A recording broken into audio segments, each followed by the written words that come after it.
for International Development, which consisted of people around and in the United Nations and interested in international development. This was in 1969. And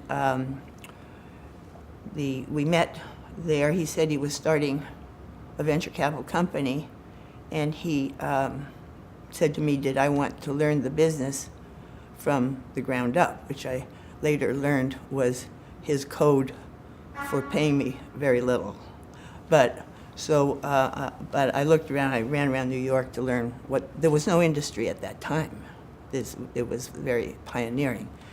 And I was an unlikely candidate, I guess, for the business in retrospect, since I had been a Peace Corps volunteer in Brazil and then a student at Columbia. And of course, in Brazil, I was in the Agricultural Extension Service, and I was teaching Brazilian farm children how to castrate pigs. So that was my preparation for the venture capital business. And so, but I thought the whole concept of the business of doing backing early stage companies to try to beat the big guys was extremely interesting. And Alan had a good ethical reputation. So I joined, and it was in the end of 1969. The doors opened at number 1 East 53rd Street, and then Alan had a great interest in the world scene. And in 1974 timeframe, the firm expanded via corporate finance operations to the United Kingdom and France, and then in 86 to Germany, 87 to Israel, and then made an effort in 93 in Japan. And so he had broad scope. The business had very broad scope internationally, at that time only in mature economies. But he, and I might say I also, had great interest in the enabling legislative, regulatory policy framework within which the business could be conducted. So he had me go in 73 to the first meeting at the Plaza Hotel in New York, to the first meeting of the National Venture Capital Association. So we were very early on in policy matters, rate of capital gains tax, all of that. So how did your two strengths either clash or mesh, or, because I take it you have a very different way of looking at the world? Well, not really. I mean, interestingly, we shared those interests. Now, that doesn't mean that we didn't occasionally fight like cats and dogs on particular decisions, but that's like any family, frankly. And but end of the day, we agreed on the major directions, including areas of investment focus, which in the early years was very highly diverse.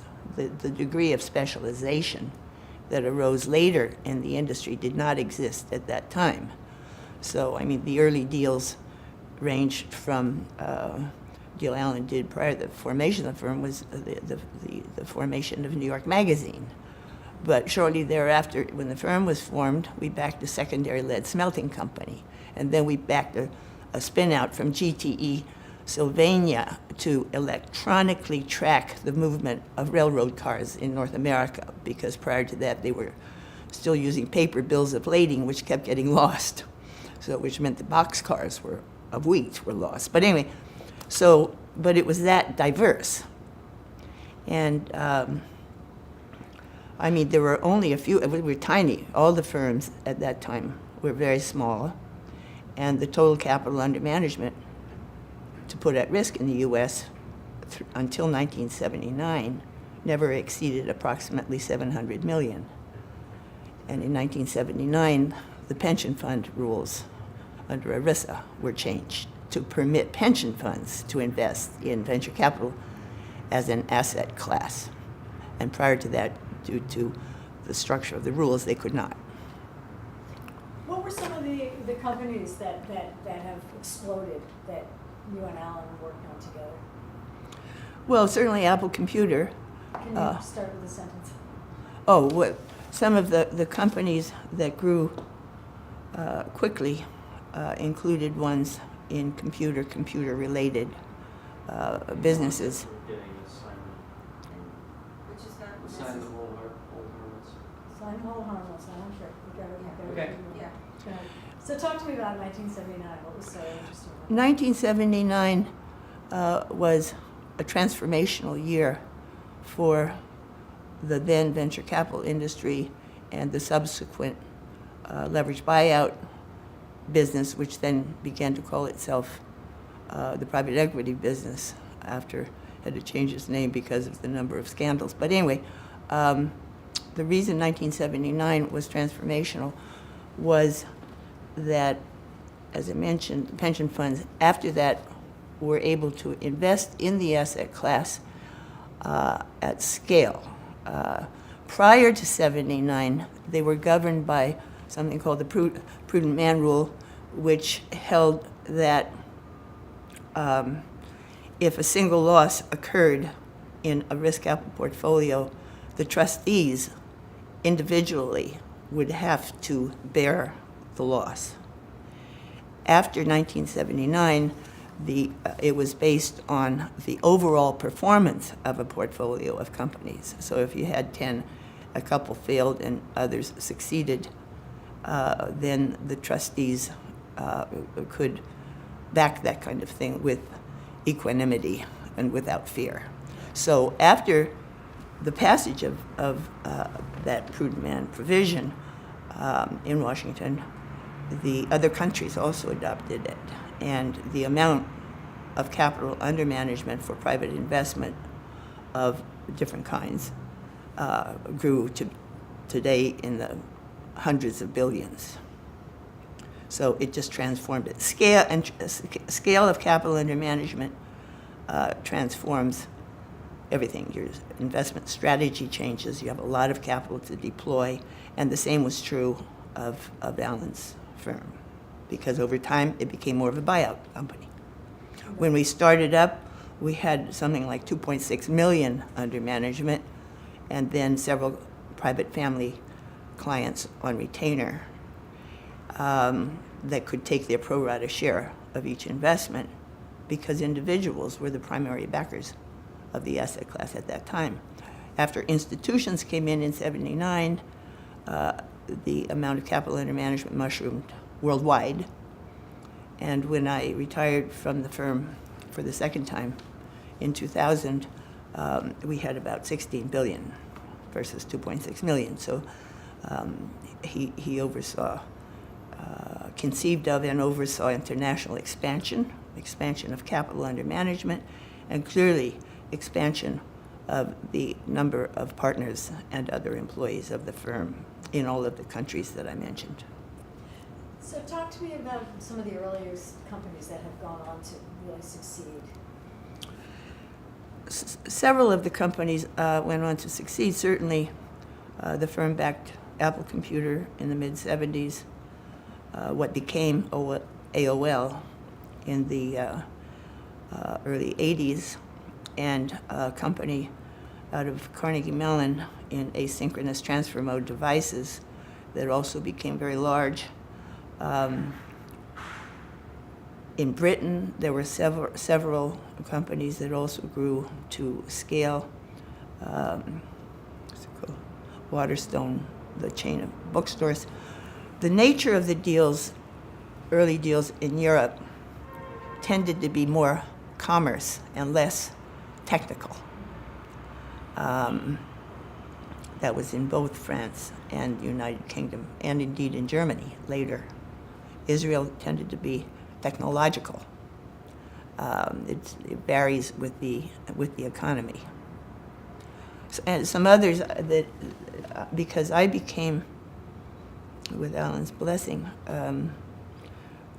good at the life sciences, or let me say it differently, at intellectual property-based businesses, often with patent estates out of universities with the science or technology attached to brilliant, often neurotic scientists.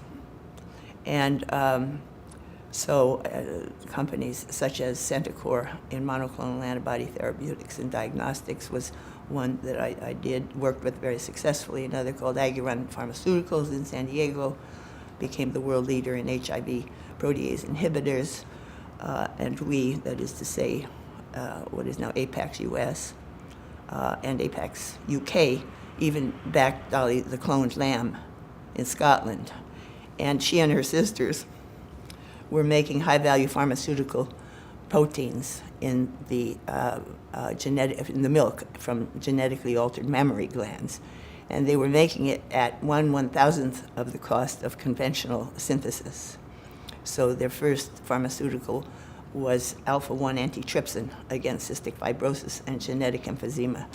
And if you can make that at 1/1000th of the cost of conventional synthesis, it is good news for sufferers of those diseases. And they had others for hemophiliacs, protein C, and other things. But so, on the other hand, many of our other partners tended to make more mundane, but nonetheless successful investments, such as the formation of Office Depot and of Sunglass Hut. And so they were ones that did not require invention and patents. They required what all good investments require, which is good management and an unserved or underserved market. How did, I mean, technology in terms of computers and microchips and all of that, and internet was unknown. How did Alan have that kind of foresight? I mean, is he... Well, remember, he was not alone. He had a lot of other people. So talk to me about that. Well, I think the Alan, together with other partners, and a guy named Bob Farris was one of the very early partners, and then later, as they say, the number of partners and their respective skill bases became, as one of the first women, probably first woman in the venture capital business that I was, he was extremely supportive all the time. But I do have an anecdote. He always supported me. I really have never had complaints on that score at all. But very early on in the business, one of the management teams, and by the way, the management teams, we saw them then, with one exception in the 70s, were all male.